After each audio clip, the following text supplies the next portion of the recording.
Okay. Give me a thumbs up if you can see that. Cool.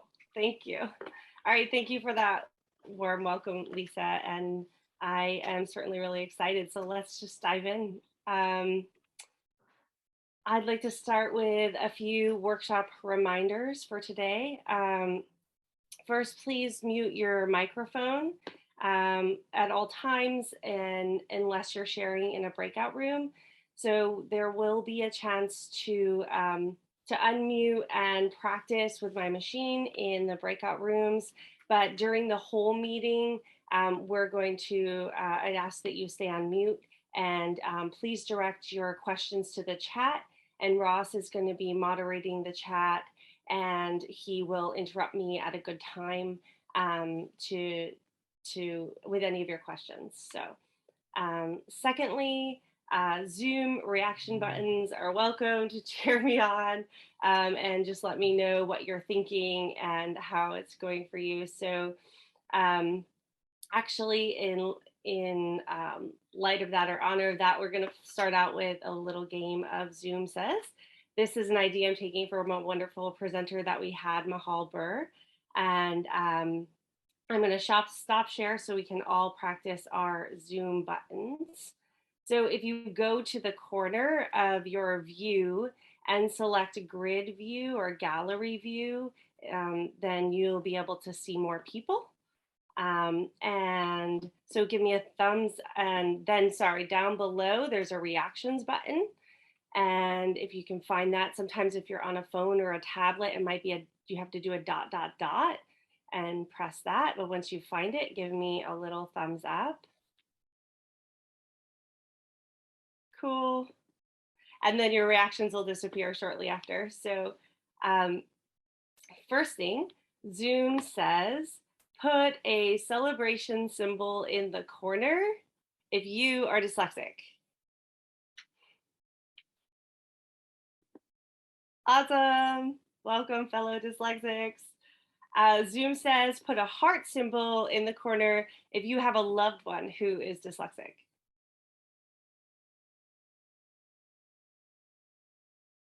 Cool.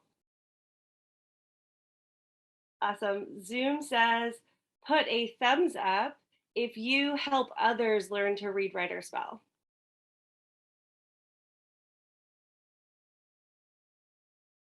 Nice. Awesome. Zoom says, put a smiley face if it's later than 7:11 p.m. where you are tonight. Thank you, all you night owls and middayers, apparently. And on that note, just a little caveat that everyone that registered tonight will get a recording automatically sent to you. You don't need to send a email requesting it. Give us a week or two to kind of put that together, but we will send it out. So if it's late where you are and you're burning the midnight oil and you got to hang it up, no problem. You will get a recording. So Zoom says, put a clap emoji if you are excited to see the morphological spelling machine. Awesome. I'm really excited to show it to you. And yeah, that's it. So let me go back to, thank you for playing around with me on that.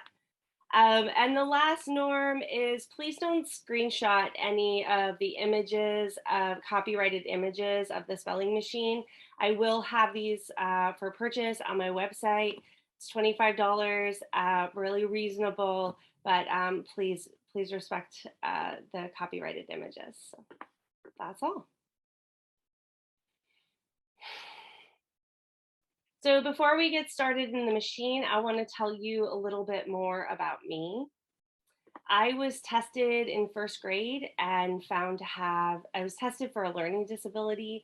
I wasn't diagnosed with a learning disability at that time, but I was found to have ADHD.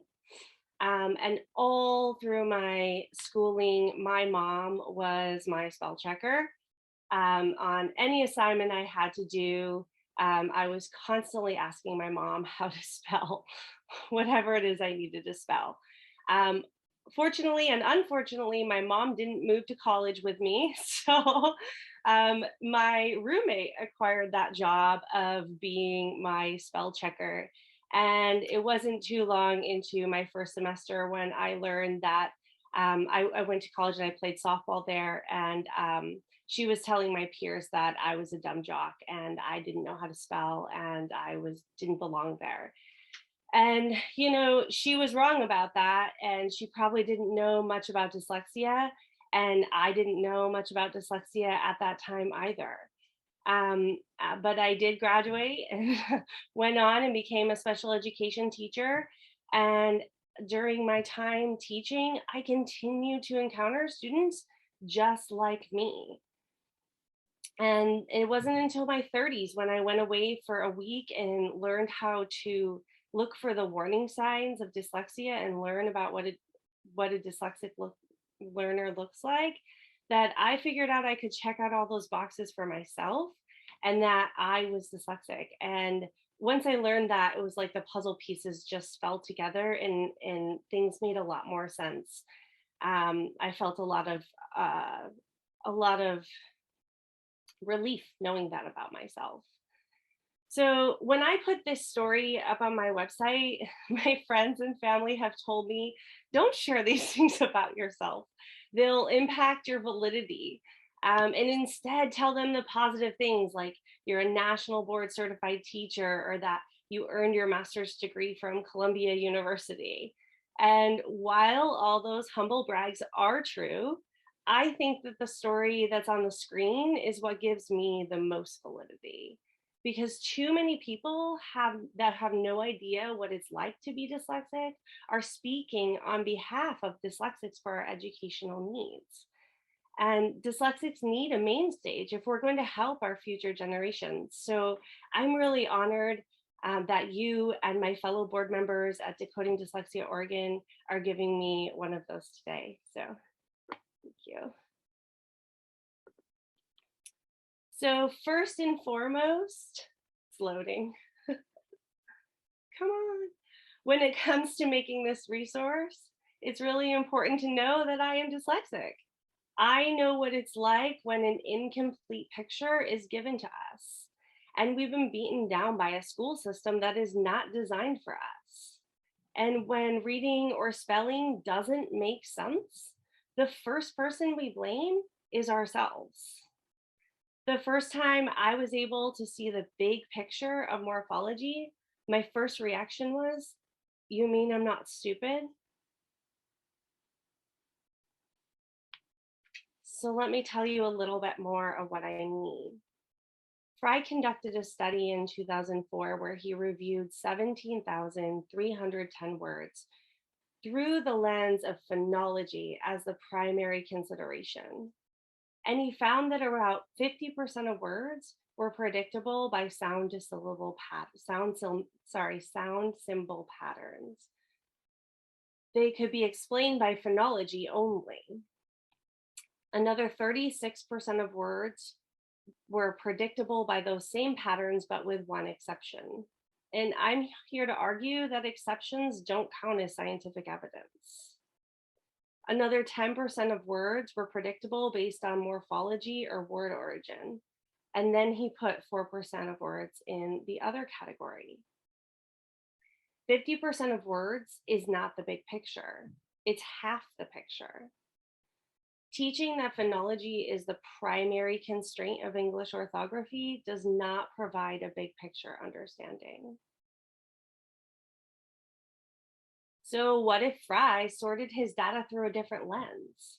What if he were to analyze those same 17,310 words using morphology as the primary consideration? If the study were to have been conducted in this manner, 100% of words would be explainable. There would be no exceptions because every word is either a base element or has a base element. And this is why I set out to build a resource for my students with a big picture in mind.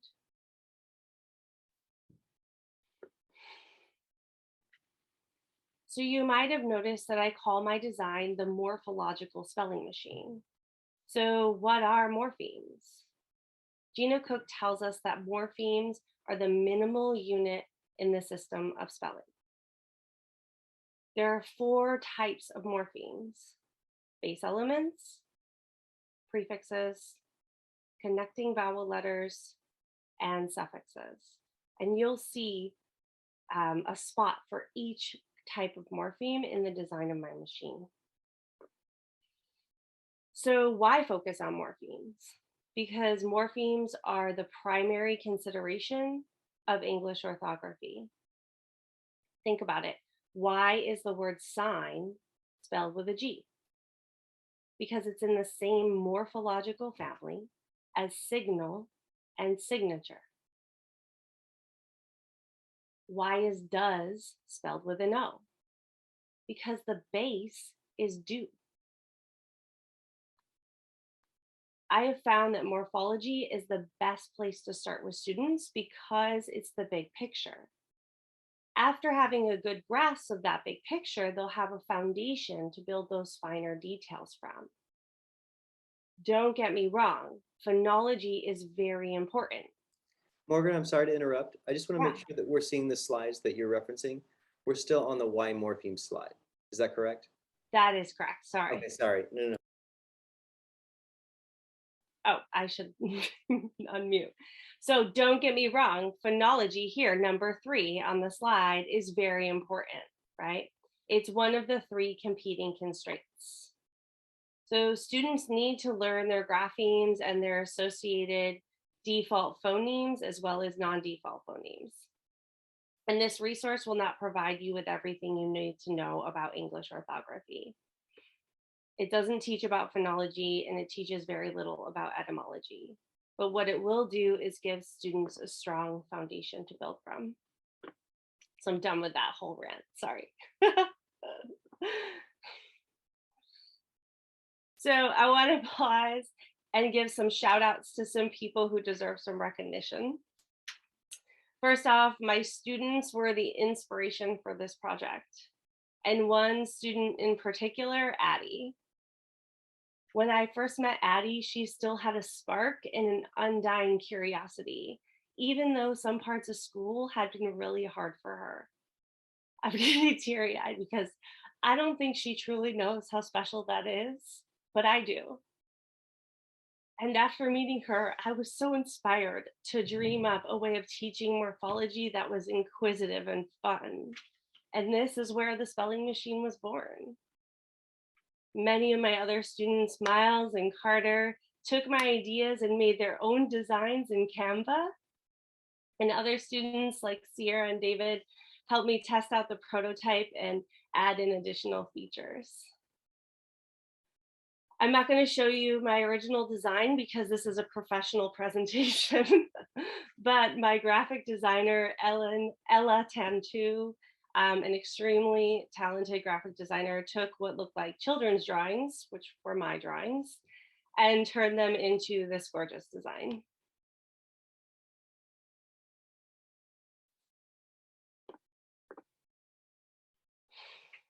So I'd love to introduce my resource to you in the same way that I present it to my new students. I'm going to show you 2 videos of 2 very different machines performing the same job, fixing a stamp on an envelope. After each video, I'd like you to tell me in the chat, how does this machine work?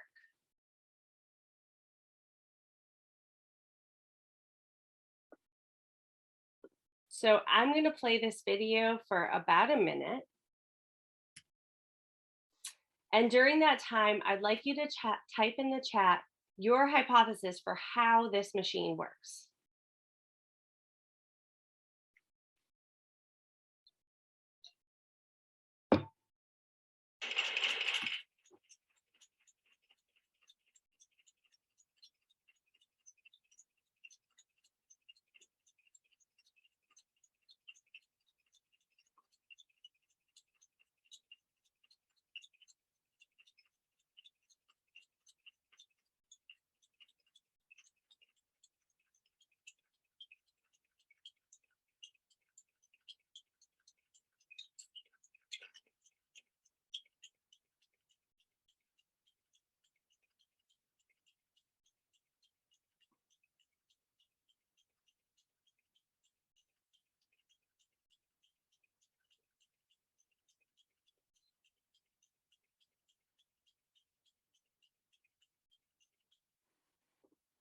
All right, so go ahead and type in the chat. How did that machine work? How did it get the stamps on the envelope?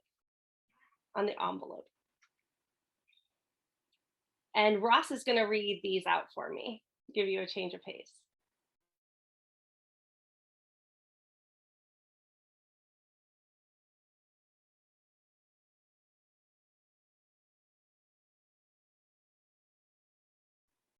Ross, are you able to read a few of those out? Yep, I just want to make sure I got a few down first. So one element at a time and quickly. Rapid processing, old-fashioned screen projector, predictable, works by design, multiple moving parts which move quickly. All parts work together, circular, conveyor belt with moving stamps, rubber wheel, pulls stamp off the roll and sticks it to the paper. It rolls it on again after the feeder. It is a Rube Goldberg machine. Pulls them apart, sticks one on each envelope, feeds envelopes through belt while stamping wheel, stamp the envelopes with stamps. And a couple that are pretty similar. Gears and shafts are turning while a spool is turning with the wheels and a stamp comes down. Motorized rhythmic imprinting, repetition, and more about predictability. Cool, thanks. Sorry not to read them all. All right, cool. Now put a thumbs up in your using your emojis if you think if I gave you the parts, could you build this machine without any manual, just gave you the pieces? I'm not seeing very many thumbs. Okay, cool. Thank you for playing along with me. Now I'm going to show you a second video. This is a video of this man, Joseph. He makes these fun machines, Joseph machines, and he's performing the same job, but in a very different way. This video is about 2 minutes long, and after that 2 minutes, again, I'd like you to type in the chat, how does this machine work? So the other day I needed to post a letter, something I haven't had. Now, luckily, I still have some old stamps. The thing is, I've never really liked the taste of stamps.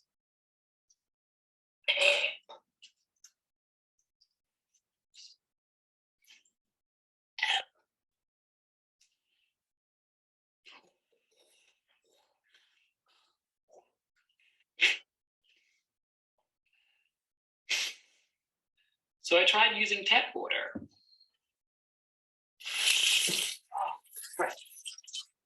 Then I had an idea. Introducing the stamp liquor.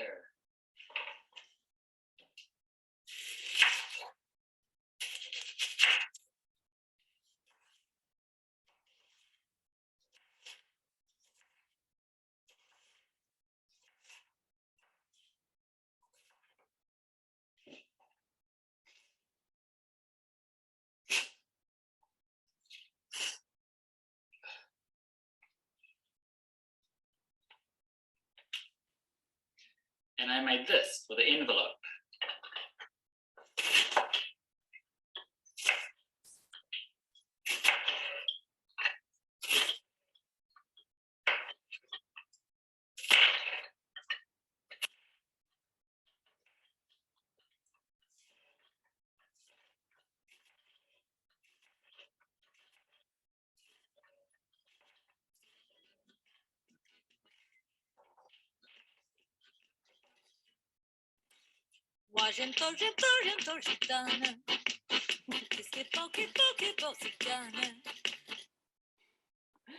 Okay, great. Go ahead and type in the chat, how did that machine work?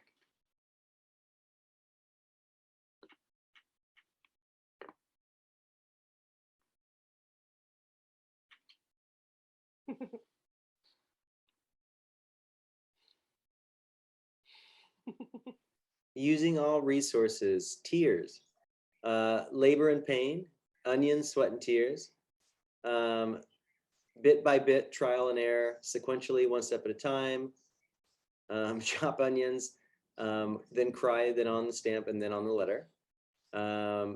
Very carefully, And very simple and tells a story. Cool. Thumbs up or thumbs down. I'll stop sharing so we can see each other. If I gave you the parts, could you build that machine? Granted, it would take some tears.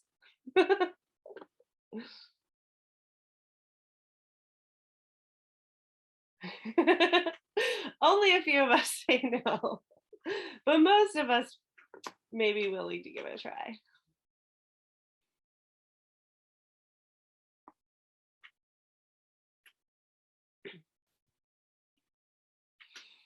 So here's where I drive it home for my students.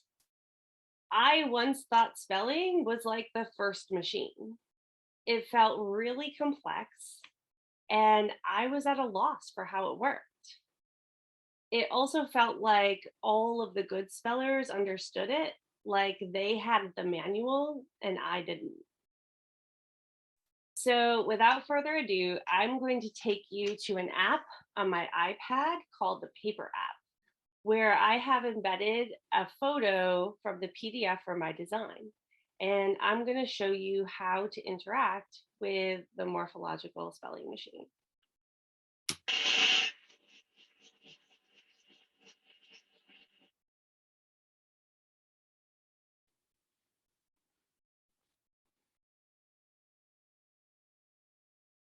So I'm screen sharing from my iPad.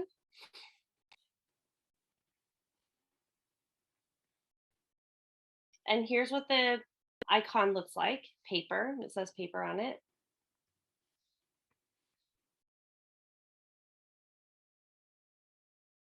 And here is my machine. So the first family I want to show you is this family with the base do. Do, doing, does, and done. Okay. So I'm using, like I said, my iPad and also a stylus pen.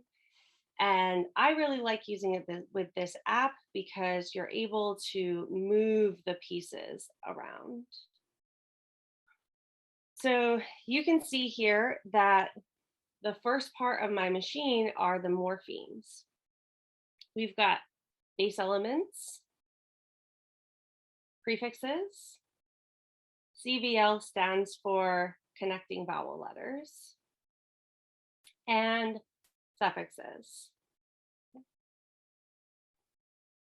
I put the base elements over here because base elements are primary. They are the core sense and meaning of the word. So even though prefixes, of course, come before, we always start with the base element. So words are in a family when they share a structure and a meaning. So the structure for this family is DO. Every single word in the family has a DO. So I'm going to take this word do, and I like to rewrite it in red because it's a base element. And I've color coded the morphemes. Here's my thinking behind this. Base elements are the fire, the large sense and meaning. So that's why I made them red. Prefixes, I like them to be green because green means go and they're at the beginning of a word. Connecting vowel letters, I liked to be yellow because yellow is kind of a regal color, kind of like gold, and our connecting vowel letters come from our classic languages, Latin and Greek. And suffixes are blue because we're kind of cooling down. It's towards the end of the word. So that was my thought process. I wanted to choose primary colors because any box of crayons or set of markers will have these colors. So I wanted to make sure that they were readily accessible. So let's put do into the machine. Put it into this base element tube. And I like to tap in with the denotation. That's the sense and meaning of the word. And the denotation here is perform or execute. And I had already written that in ahead of time. And let's go through here and analyze what kind of base element this is. If it's a bound base, you see that the only place for that to go is into the machine to acquire an affix. But if the word is a free base element, it can either come out and be a word or go into the machine to acquire an affix. So since do is a word on its own, that makes it a free base. And I'm going to bring it through this tube and into the machine. And it can come out, because this was my word, do, right? Every word either is a base element or has a base element. This is a base element, do. But let's analyze doing. Now I can see, oh, here's my base element do. I'm going to pull that apart. I'm going to rewrite it in red. Again, it's going to go through the machine, has something to do with perform or execute.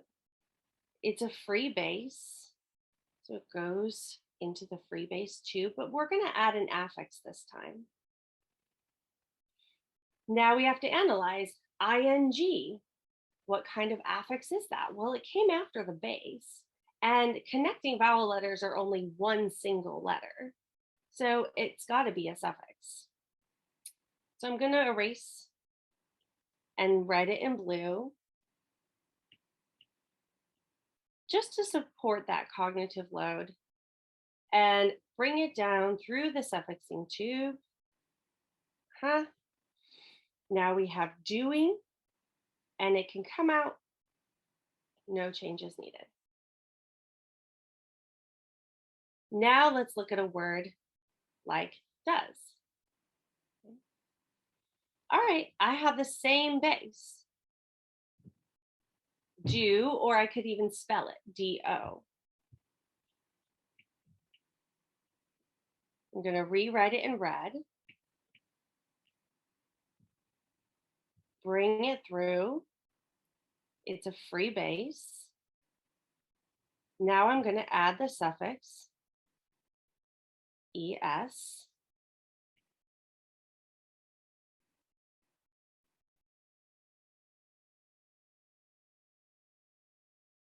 No changes needed. I have does. Do you know how many words, sight words for memorization, how many sight word lists the word does is on?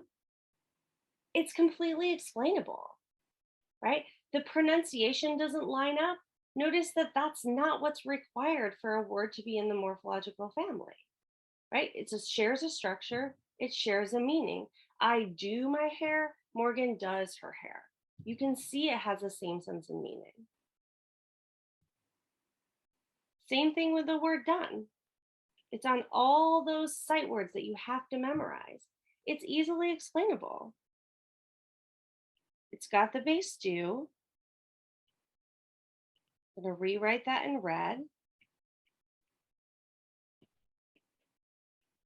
Move the NE over here. Perform or execute, right? When you're done, you've performed.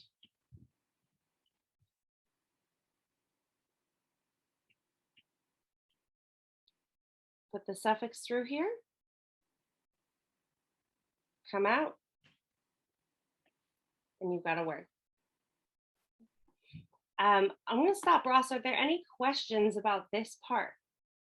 Do you see anything in the chat?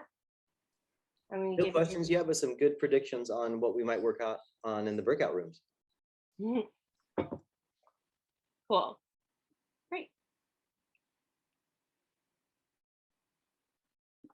I'm going to go back to my presentation.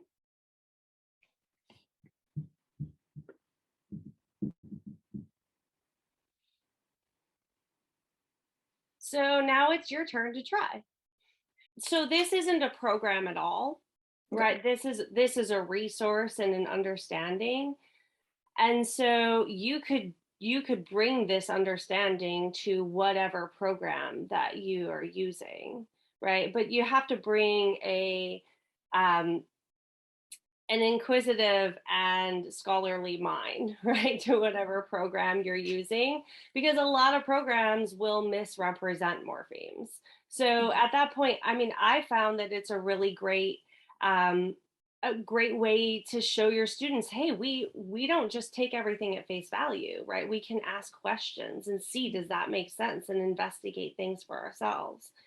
And so, yeah, it's not a program, it's not a curriculum, it's just a tool for understanding. Okay, thank you.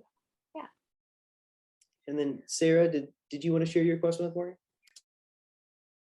Yeah, I had a couple of questions. So I'm kind of excited. I see Gina Cook here. Hi, Gina Cook. I've read your blog post before, but I've seen the examples of goes and gone and does and done, but I've always wondered, because I don't know, what's the NE suffix? Like if we were talking about the meanings of suffixes, what's that one? Yeah, so Gina, actually, I was lucky enough to have Gina in my breakout room. So she was telling us how it's a past participle suffix. Okay. Or the verb, yeah. Thank you. And it's related to N, and also I believe EN, if that's correct, Gina. I'm a little. Oh, Yeah, makes sense. Morgan, it's like, so you know how we have an ED that's a past tense suffix, but then sometimes we have slight variations on the theme, like you have hear, heard, Yeah. or sleep, slept. So you have a T or an ED. So those are variations, right? So the NE is also a variation on a past participle suffix, which can be an EN, like in driven or risen, or an N, like in grown or blown. Thanks, Gina. Thank you so much. All right, so let's move on. We still have an hour left, right? And I showed you the machine and we did these words. So what else is there to do? What, right? Here's my main thesis, the piece that I hope you walk away with today. It's not enough to represent only morphemes, right? Morphemes work in collaboration with the suffix addition patterns, and one without the other provides an incoherent picture. So let me show you what I mean by that. I'm going to look at this family with mishap, happy, happily, and happiness, right?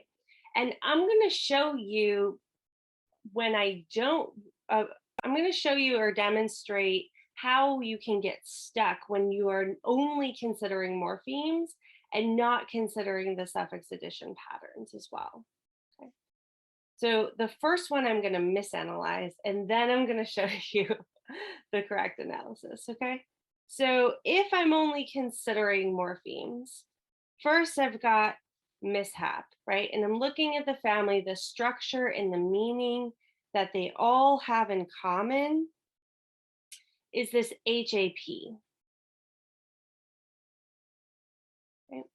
And the denotation or the sense and meaning of this word is chance or fortune.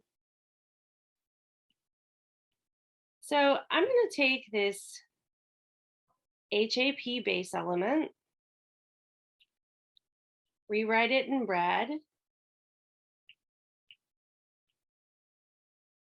and I was surprised to learn this, but HAP actually is a free base element. It means chance or fortune. So you could say like, oh, I had bad HAP today. I got a flat tire on my way to work. So it is actually a free base. You can look it up in the dictionary if you don't believe me. And then this MIS came before the base element, just like the MIS in mistake.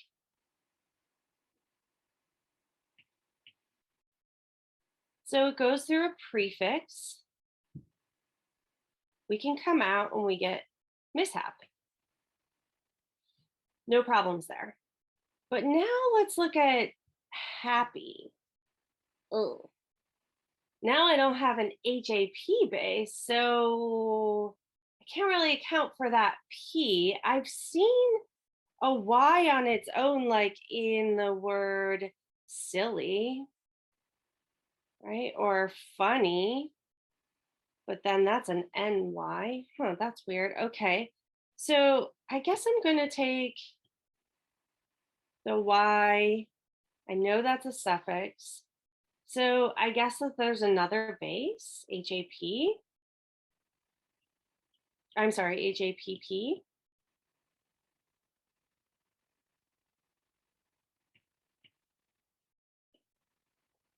Well, I guess this one would be a bound base. And we've got our Y.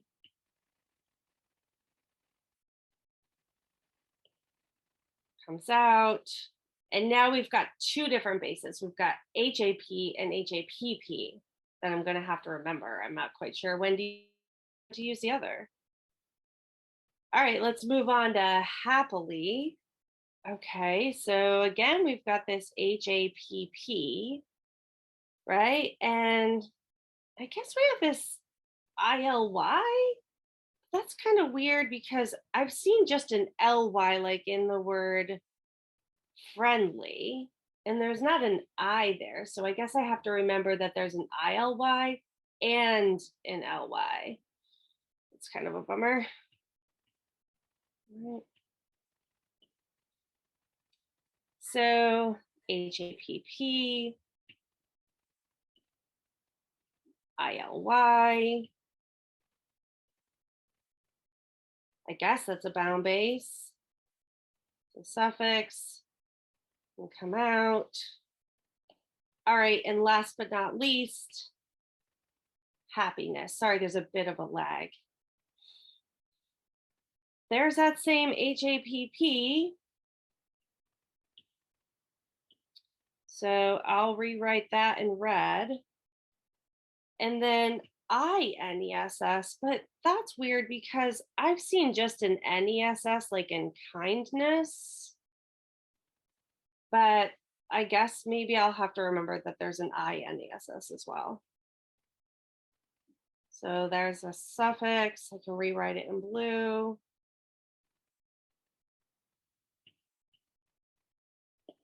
I bring it down, bound.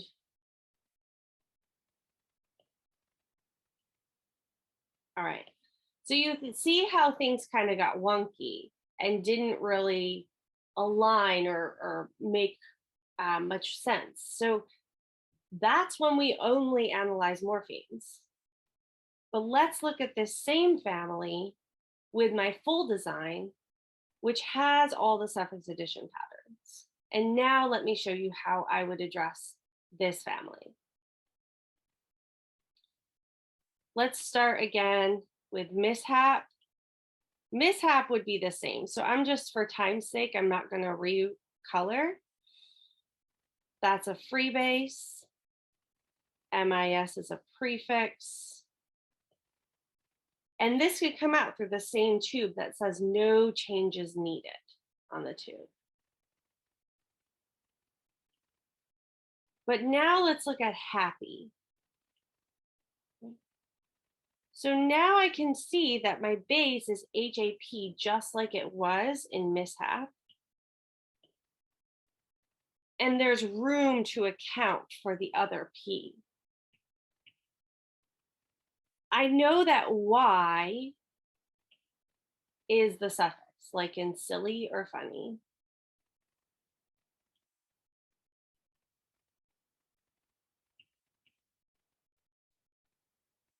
So we put hap, free base, we put our suffix Y, but now I have more tubes in my machine. And this one says doubling. And there's a tiny little formula there. It says VC plus V is doubling. This plus V is referring to adding a vowel suffix, a suffix that starts with a vowel. And in happy, that's in fact what I'm doing. The VC stands for a vowel followed by a consonant immediately before that vowel suffix, which I also have here. So I have fulfilled the requirements for doubling. I can go through this doubling too, and that is where this P is acquired. Okay. Moving on to happily, I can take actually that same HAP, and my students help me come up with this little trap door. It says not done, need to re-enter the machine. So I can take happy, which I've already analyzed, right? And just account for this ly suffix.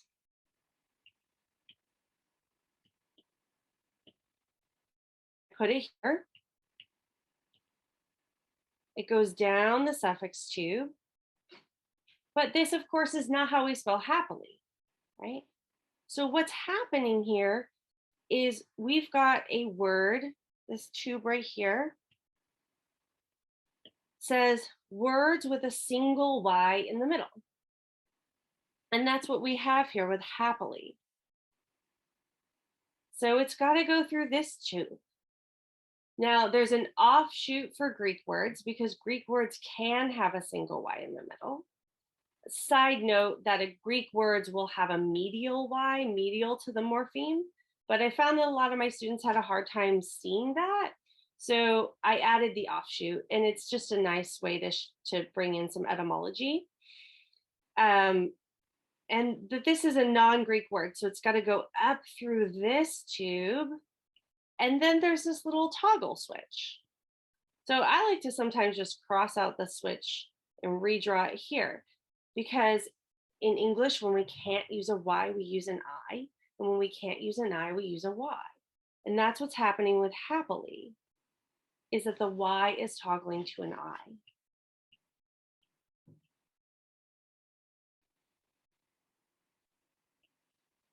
And the same thing is happening for happiness. So I'm going to put happy back in. And I can get rid of that. And here, the suffix that we're adding to happy is happiness. And that makes sense, right? Like that's the sense and meaning. Just like kind, kindness, happy, happiness.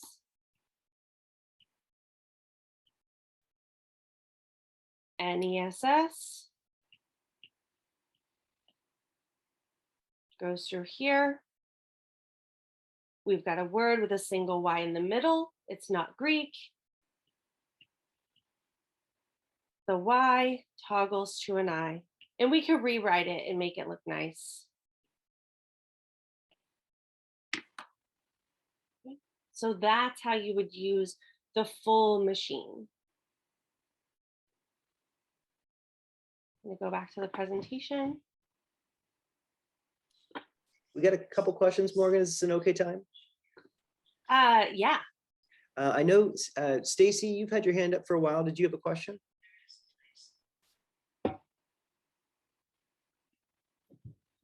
Yeah, sorry. I just want to confirm. This is basically, like you said, it's a resource, but it's just a kind of a graphic that we manipulate. So everything, and I know you said it comes with directions, but we are putting in all the words, all the bases, all the suffix.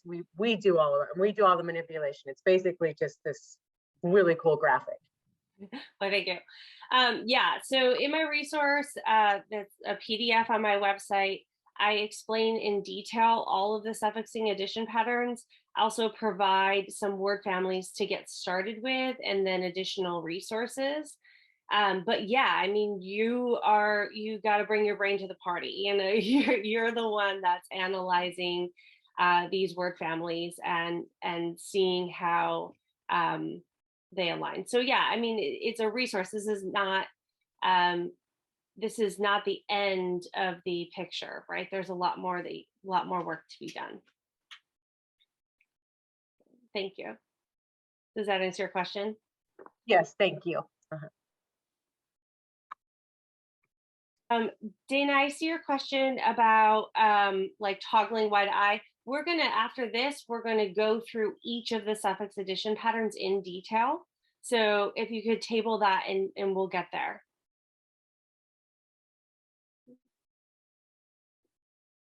Yeah, cool, great. So a strictly morphological analysis of that base happy would give you something like the box on the left, right? It would present as having two base elements, HAP and HAPP, along with 5 suffixes, LY and ILY, NESS and INESS, and Y. Once you account for the suffix addition patterns, you have a far more elegant and understandable picture. Which one would you like to grapple with as somebody who's learning to read, write, or spell, right? You can see that just by looking at this one family, how muddled morphology can appear when the suffix addition patterns aren't taught at the same time. You've doubled the cognitive load just in this one family. So I hope this demonstrates how complex morphology becomes when the suffix addition patterns aren't taught in conjunction with morphemes. And this is why I think a lot of people say that morphology is only appropriate for high school students, right? It's so complex, but it's not when you take a big picture approach and you account for all the suffix addition patterns. So the last machine I just showed you demonstrated the entire machine, and I rarely introduce that to students all at one time. Instead, I take each part step by step, and I have a design with just one of the suffix addition patterns on the machine so that you can take it slowly with students too. And that's how we're going to use it for the rest of our time tonight. So the first pattern I'd like to show you today, talk to you about, is doubling. Like I demonstrated in the family happy, doubling has a pretty straightforward formula. The first step I like to check is to see if the suffix that you're adding begins with a vowel. Because if you're adding a suffix like an LY or an NESS, you can stop right there. You don't have to go any further, because doubling is not going to occur. The second step is to check if the base or stem has a single vowel immediately followed by a single consonant and leading up to the joint where you're adding that vowel suffix.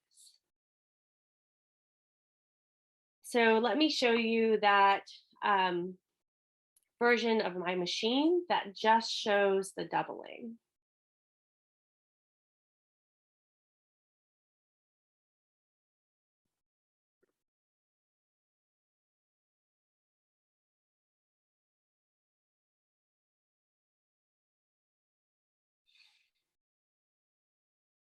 So we're going to step it up a notch with this family, and we're going to look at the family for recur, recurrent, occur, and occurrence.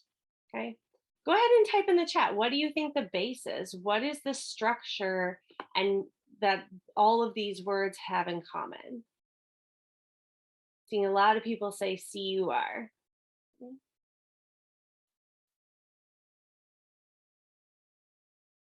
Cool, and that's exactly right. So I'm going to start with recur. And excuse me, we have our base CUR. And type in the chat, is that bound or free?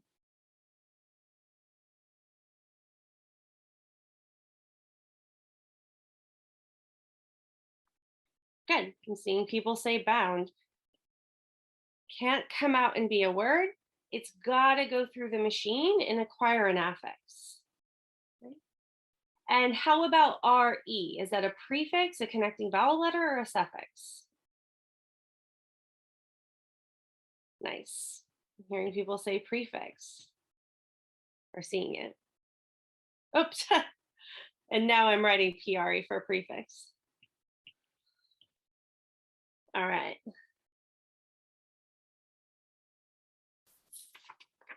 So the prefix comes down. We get recur. So totally, yeah. And it can come out. No changes needed. And be a word. Okay. But now, let's take recurrent. I can copy that same R-E-C-U-R-E, recur, and put it through the machine, not done yet. And what is the suffix here in recurrent? I'm seeing people say ENT. Nice job. The same suffix as in student and emergent. Excellent. I'm going to rewrite it as ENT.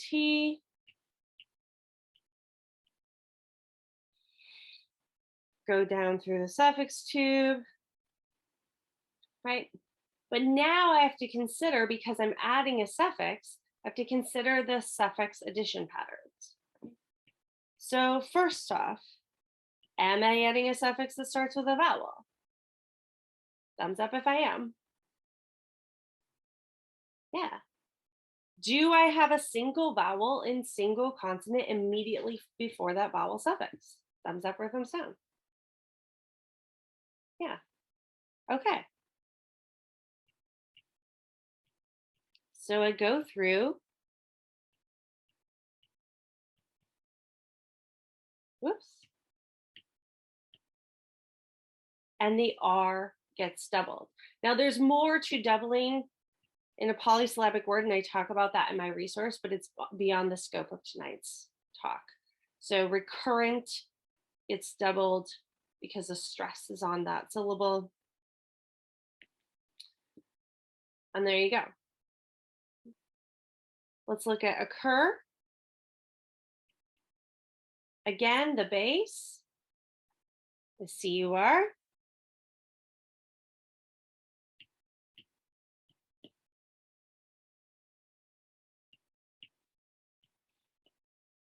That's a bound base. Now we've got this OC. So prefixes aren't subject to doubling, right? Only suffixes are. So what this prefix is doing is assimilating, and that's something a little different in a story for another day, but it's assimilating to the C in the base. So we go through the prefix. No changes needed. Occur. I totally forgot to tap in with Dino run, right? And so when things occur, it has a sense of like running through, right? And now we've got occurrence. So again, we can take occur. And that was a definite mistake, because you really want to tap into the sense and meaning in these words. So a strange occurrence is something that occurs, right? You can see how those are related. So here we're adding an ENCE suffix.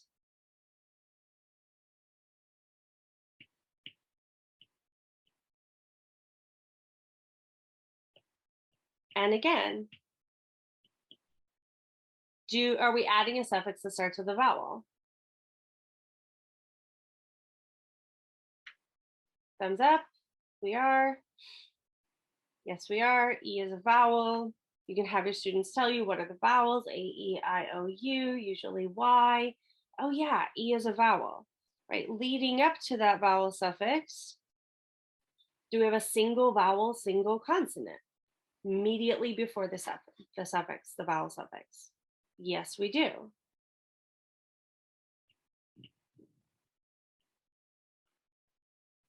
So I go through, and this R gets doubled. Yeah, I see somebody put a question in the chat, and that's a really good question, Barb. The reason Barb was wondering, am I writing the double letter in black to make a distinction? And I am. Thank you for that question, Barb. I like to write the doubled letter in black because it's not a suffix. It's kind of grown from the base, but it's not the base. So that's just the way I like to do it, to kind of draw that distinction. So yeah, but again, this is a resource. Like ultimately how you use it and make sense of it is up to you. And Gina, also, thank you for that comment in the chat. It's helpful to understand that we don't double a consonant at the end of a suffix, only at the end of the base. Yeah, and I had to grapple with that question myself, Gina, when I was making this resource. At first I wrote base, and then I got hung up on control, and it was a whole rabbit hole, but I came out that rabbit hole and figured that out. So yeah, thank you for that. So that's how I would use just the doubling and no changes needed. So you just have those two to consider. It's not overwhelming when you're first starting with a student. It's your turn. We're going to go in a breakout room, and we are going to analyze these 4 words: diagram, grammar, program, and programming. So one of the questions, correct me if I'm wrong, but was in terms of if we don't know that dia is a prefix, DIA is a prefix, would that be something that we would have to go to Edum Online, and would it indicate or other resources to know that that's a prefix? Yeah, so Edum Online would certainly help, and oftentimes Douglas Harper breaks it down and talks about what the prefix is and where it comes from. So that is a great resource, but you can also see here that it comes before the base, and connecting vowel letters first are single, and A isn't one of them. So really you're only left with either it's a prefix or it's a base, right? And if you're wondering if it's a base, you've got to find other words in that morphological family to support that hypothesis. So it's really like, it's less about, this is a great question because I really want to emphasize that it's less about knowing everything, and it's more about being inquisitive and being scientific and working with your students in that way. It's so rich versus just expecting the adult to always have the answer, right? So really great question. And there's no harm in, being wrong sometimes too, right? And then circling back and being like, oh, I was wrong about this, and now I see it clearer, and I want to show you why. I do that with my students all the time, more than I like to admit, right? So it's not about perfection. The denotation of perfection is completely done. And I talk about my students with that. I'm never completely done learning, right? And so we don't need to be perfect. So great question. And then I just wanted to give a quick shout out to one of our breakout room members, Eli, who was able to give us a great tool, right, to think about bound or free morphemes. So when we put gram through to decide whether it was free or bound, Eli was like, well, I know I can use that in a sentence. And then he used it in a sentence. So it was just a great example of how to think about that. Yeah, definitely. And I love that too. Like sometimes my students will say a word and then go, well, is that a word? Like maybe grammation or something like that. And, we talk about how the dictionary is very fluid. They add new words every year. And one thing that Michelle says is if you can use it in a sentence and it makes sense and people understand you, then it's a word. Right? And I love that definition. It provides a lot of freedom too. Yeah. Cool. Great, let's keep going. We've got 2 more suffix addition patterns. We've got about a half hour left. So thank you all for hanging in there. So the next the next suffix addition pattern to consider is replacing a replaceable E. So before you look at whether a replaceable E should get replaced, you've got to understand what is a replaceable E. So first thing, replaceable E's are 3 things. The first thing is that they're single. So a replaceable E will not be used as one of the letters in a vowel digraph.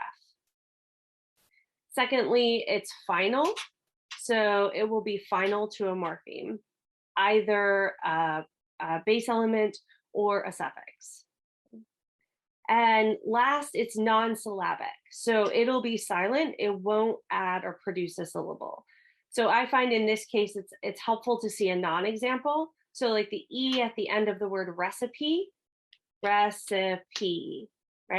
That's not silent and that's not non-syllabic. So even though it's single and final, it's not a replaceable E. Right? So once you've identified that you have a replaceable E, you can see that a replaceable E is replaced when adding an affix that begins with a vowel. So I'm going to head over on my iPad and show you what that looks like.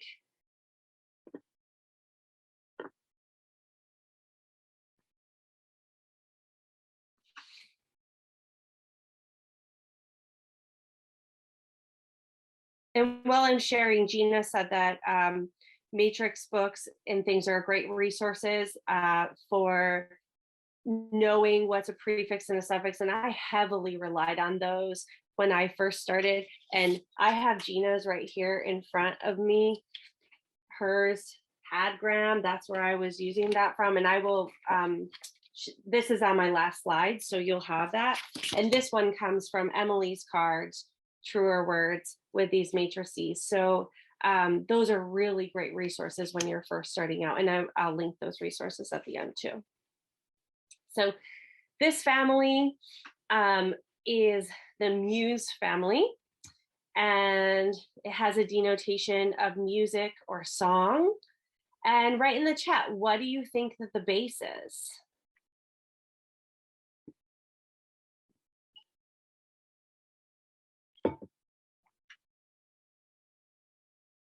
I'm seeing MUS, MUS.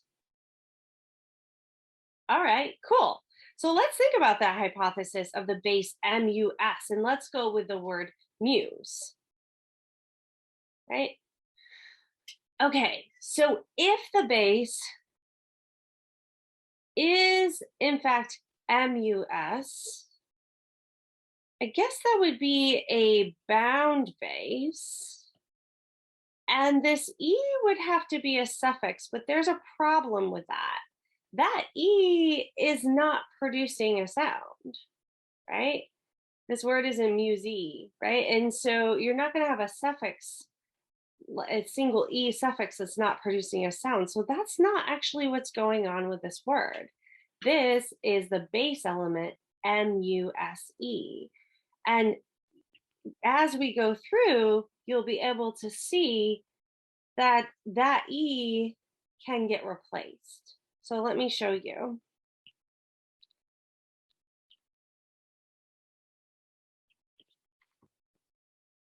MUSE. And in the chat, is that a free or a bound base? Has a denotation of music or song. Good, it's free, right? Like the Greek, the 7 muses, right? So that's a really great conversation to have with your students if they haven't heard of those, the Greek mythology with the 7 muses. So it's a free base, it could come out and be a word, and that's in fact what it does in the word muse, right? So let's see what's going on with music. Again, we've got the base MUSE, and this time we have the suffix IC, like the suffix in panic. So we go through our bases. It's a free base. IC is our suffix. Now we have to consider, does it have a replaceable E? Let's go through. Is this E single? Yes. Non-syllabic? Yes. Is it final? Sorry, I went out of order. Yes. Okay, so this is a replaceable E. Oops. So I have this tube here, replaceable E plus vowel suffix. the E is going to get replaced because the suffix IC starts with a vowel. That word can be rewritten as music. Okay. Let's do musician. So we can take that same music, but let's do the base, the elements, M-U-S-E, I-C, and I-A-N. Now this is a really good example, like I was talking about before, about why we don't pronounce the affixes, right? So we do muse, that's a free base. We add the IC, that makes music. Notice I didn't say we add the ick, right? Because what's going to happen here? Oh, well, now that C is followed by an I. So it's going to be a soft C. This is musician, right? So you see how you can get yourself into trouble if you say, let's add the ick, or let's add the ing, or let's add the id, right? Because the pronunciation isn't consistent. The letters are consistent every single time, right? And so that is our grounding space, not the phonology. So now I've got a replaceable E. I can go through here. And if I had a younger student, I might just add the IC, go through, make music, re-enter the machine, add the IAN and do it. So you can kind of just gauge your students' understanding, where they're at and how much they need it to be broken down. Let's see what's going on with museum. Oh man. So we've got the MUSE, which is the base, right? But the thing is that that E in museum is not silent and it's not non-syllabic, right? And so that cannot be our replaceable E on the end of the base muse. That has to be something else. And EUM is not a suffix. UM is that Latin suffix. So UM is here, and E is our very first connecting vowel letter. My students usually actually get really excited when I say like unlock a connecting vowel letter, because I don't give them to them all at once, but I put little spots so they know that there are 3 Latin connecting vowel letters and 1 Greek one, and they have to wait and see till we find a word, and they get really excited. All right, so MUSE, music or song, free base, E, connecting vowel letter comes through. It can't come out of the machine yet because that's not a word yet. And now we've got our UM. And now this connecting vowel letter is going to replace the replaceable E. And I just realized when I was making this design that I wrote plus a vowel suffix, and I should have written plus a vowel affix, and I'm going to have my graphic designer fix that. Because connecting vowel letters can replace replaceable E's. They can't trigger doubling. So I will fix that. It comes through, and here we've got museum. So let's go back to our presentation, and you're going to have a turn.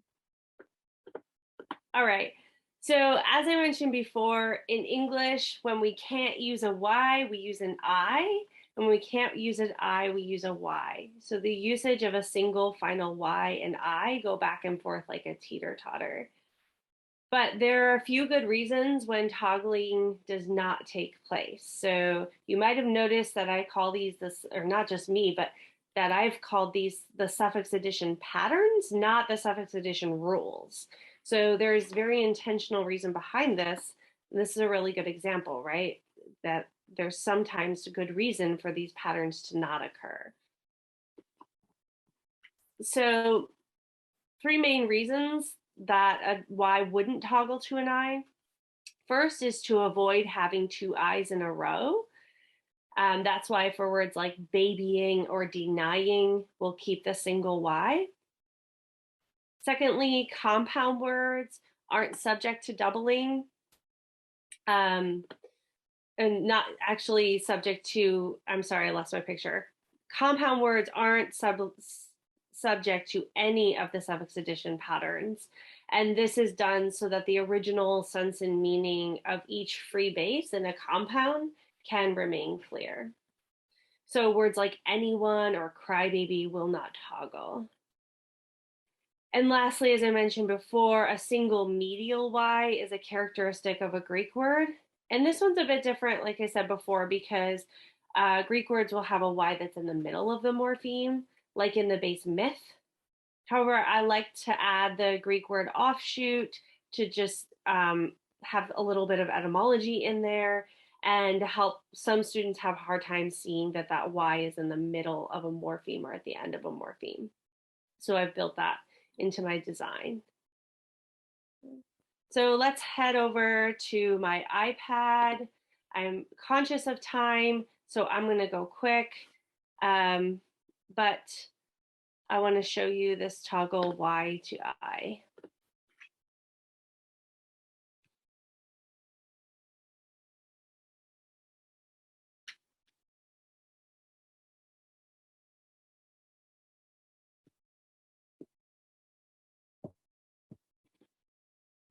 Okay, so here I have the words busybody, busier, busily, and business. Okay, and go ahead and type in the chat. What do you think that the base is for these words?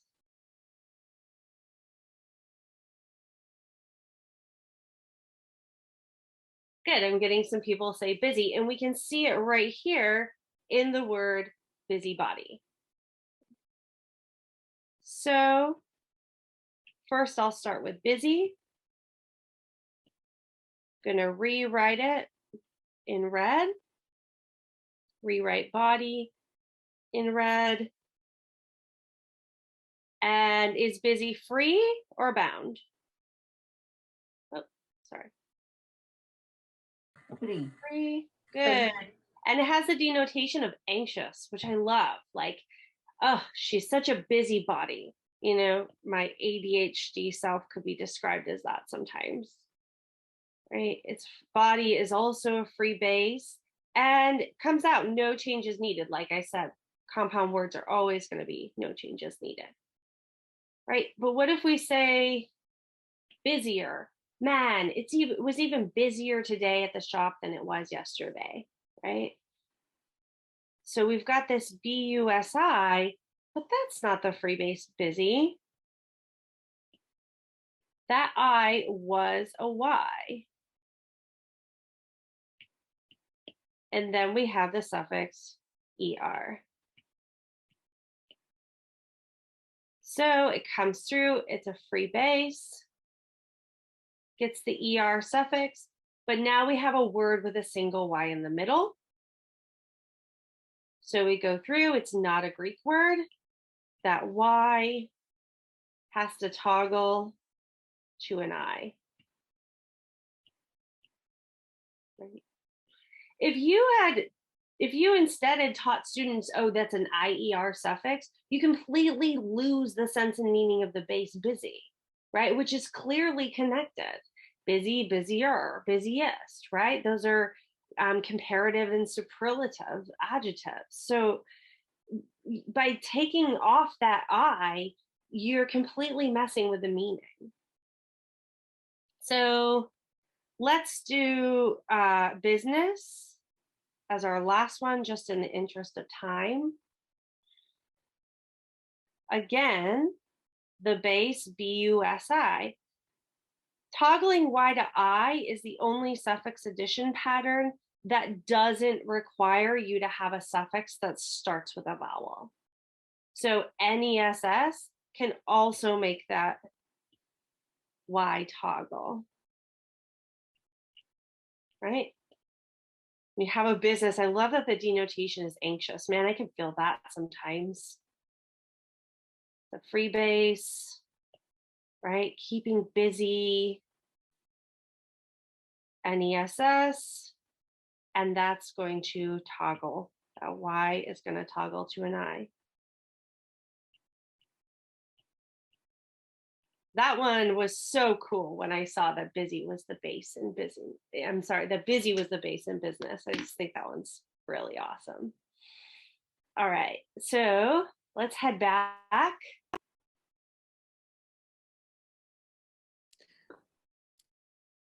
And I think that we're going to forego the breakout room just in the interest of time. I know it's getting late for everybody.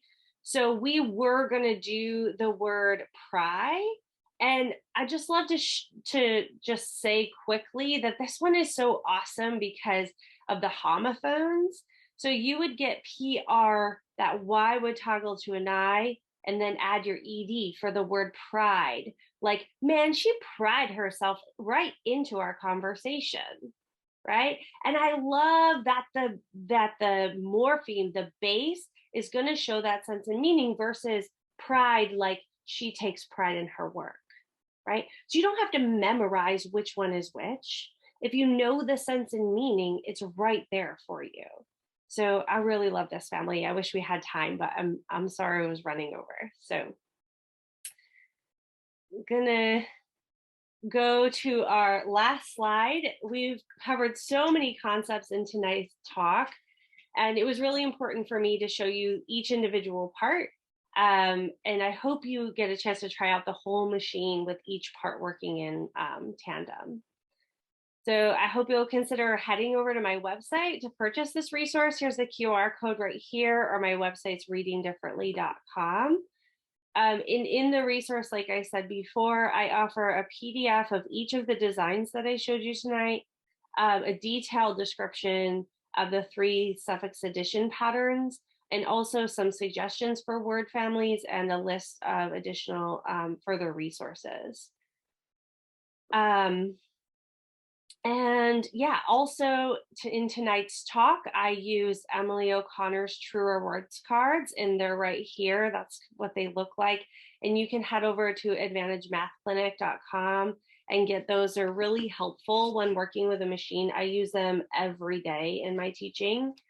And also Gina Cook, I used her Matrix Study Sheets book for the Graham family, and that was so instrumental. Like when I was first starting out, I would just scan this book to see, what is that, a prefix, is that a suffix, and look at all the matrices, even if it didn't have the one that I was trying to do. That was really helpful. And also Gina just has a wealth of information over on her website. This book is the tip of the iceberg there. So I want to thank you for your willingness to take a look at the big picture. And I know it's going to help other dyslexics like me. So thank you for sharing this knowledge with them.